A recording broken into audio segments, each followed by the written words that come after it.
Hey everybody, it's Paul. I thought I'd give you an update on the SS Mud Minnow II as we're moving along here. So I've got the new hull now up on the old trailer. I had already done the trailer mod to put a hinge kit on the trailer tongue, and that way I save that 3 feet pushing back into the garage here. Made some adjustments to the trailer. The bump boards here on the side had to be widened. I'm about 58 inches wide across the top, which is considerably wider at the top. This is a 1436, so it's 14 feet long and 36 inches at the base, at the floor.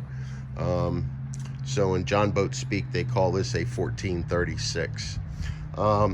Anyway, Sarah and Jason, bless their hearts, put together the new name for me on vinyl and purple vinyl. So I got that installed. I decided to put the name up front this time. I think rubbing on stuff, this will last a lot longer up front here than on the sides. So let's see what I've done so far. Right now, this is a dry storage. So this boat's, I'm gonna consider at least a 2-phase overall project. Phase 2 is going to be putting a carpeted deck from the beginning of this very front seat and run it all the way back here to this middle seat. That would be a nice big platform someday. But I'm not going to do that right now. I'm going to keep it in an open boat configuration. It'll get me to the water a lot quicker here. And I've got lots of little projects still going on here before I even get this version wet. All sorts of stuff transferred over just fine. My homemade PVC rod holders that I've got weighted down in the base. The whole base inside there is weighted down with lead. So that no wind or whatever moves that around, or the rods don't start picking up the back of it.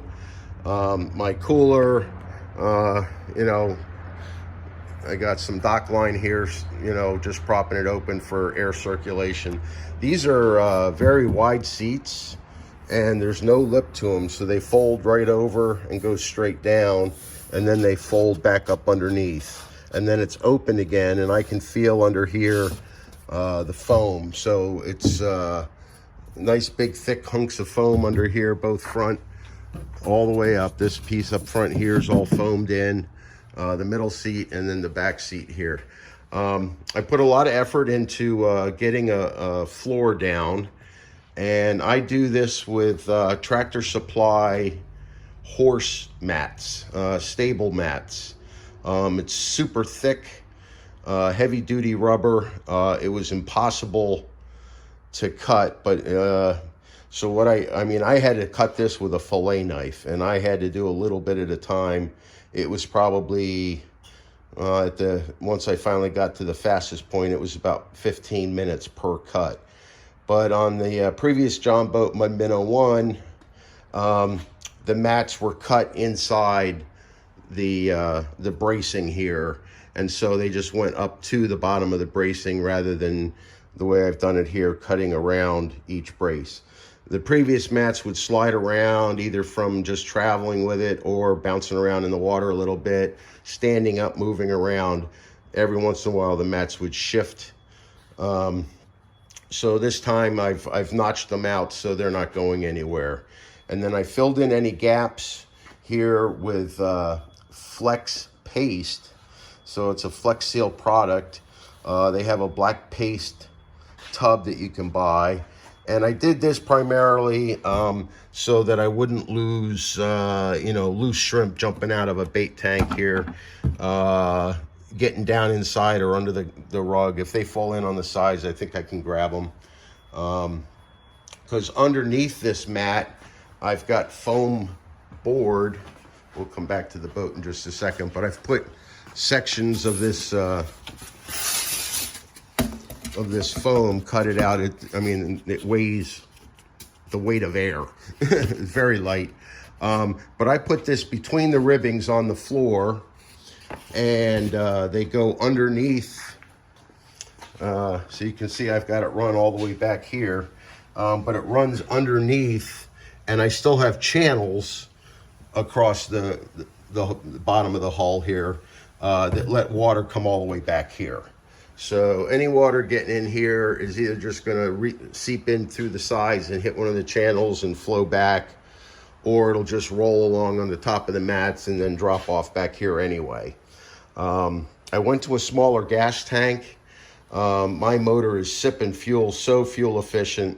I had a 12-foot or a 12-gallon tank, and I was like, no, that's just silly. It's extra weight, and I hardly ever use that much gas ever. I was going several weeks, if not a month at a time, between fill-ups, and that fill-up was just a couple gallons. So I have no problems thinking just lightening up everything. It fits between these braces. Another thing I liked about this boat, especially for the price point, is that it's got a double set of braces. A lot of the John boats either have a single brace. I'm not sure if they still make them today where they just have one brace, but I know they have them just typically with one brace, but not only one brace, one that goes in a lot shorter. These come all the way up, so this is going to be some nice transom support, even though I'm only using a 9.9 motor. The other thing I'm doing for the first time is I am using flex glue to hold things down. So my goal here is minimum number of screws into anything. So I've got, I took this off my bilge pump here, the base. I've got that glued and drying. I put a couple beads of glue onto the battery box. This is for starting my motor. So this is a little standalone battery that does the electric start on my 9.9 motor. This will have jumper cables or little dog leg coming off the terminals so I can plug into a charger. My main trolling motor battery, it's back there against the wall, is going to also still be transom mounted. Just because I can do everything without having to do a lot of moving around in the boat. I've kind of set everything up for a one-man operation. So the little anchor system that I've got, I've stolen all my ideas from kayak days. So I get to do, like I said, all boat operations just basically here in the one cockpit. So same thing. So when I'm tiller driving the Tohatsu here, when I turn that off and tilt it up, I drop down the trolling motor, the little Minn Kota here, 40-pound thrust, and I'll have that as a kicker off to the side here on the transom.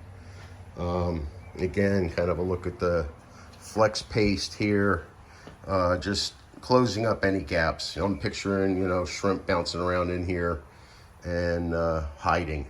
The other thing that's really nice too is that it's complete air.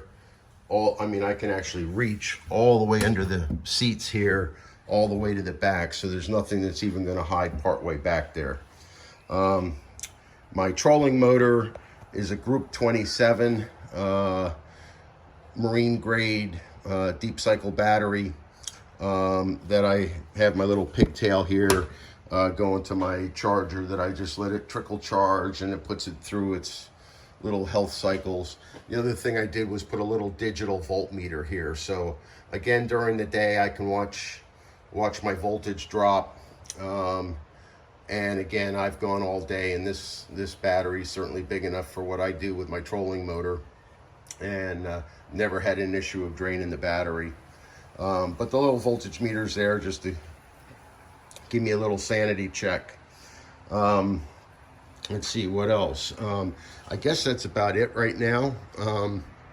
I still have to, the other thing I'm trying, I don't know if it's gonna show up in the video, but I've got these little cleats that I've decided to give a try first with glue. Again, trying to avoid drilling holes.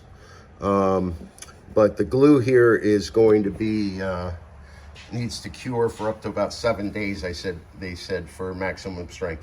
But I'm going to use that to be able to put a battery strap around the box here to hold it in place so it doesn't bounce around. So it's an experiment to see if that's going to work for me. What else? Oh, yeah. The other thing that I'm doing here is that I've got the swivel kits. I've bought two swivel kits, and I've used, I think these are considered trolling motor or trolling station seats. I didn't like the idea of a great big folding back on my seat. So what I'm planning to do now is to mount this without going up on any kind of pedestal, but I'm going to mount that right to the edge so I can get to the screws on the seat. But effectively, somewhere in here, once I get the motor mounted, I'll be able to get myself centered where I want to be, so that I can reach back and take care of the tiller, and then still have room to swivel to take care of running the troller motor. So the seat's probably going to get mounted right in here somewhere. So this is a nice beige color, matches the green. I think it'll be nice. The kind of ugly Gorilla Tape here, but I'll tell you what, that stuff does not budge, doesn't fade, doesn't do it. I mean, doesn't lose. It's sticky. I have shielded basically a rubber coated 8-gauge wiring system from that battery up front that I just run in the channel. It pushed along behind the seats or against the sides of the boat here, and I'll eventually work this over to position. And off of this I tap for the trolling motor. Also, I run my bilge pump off of that.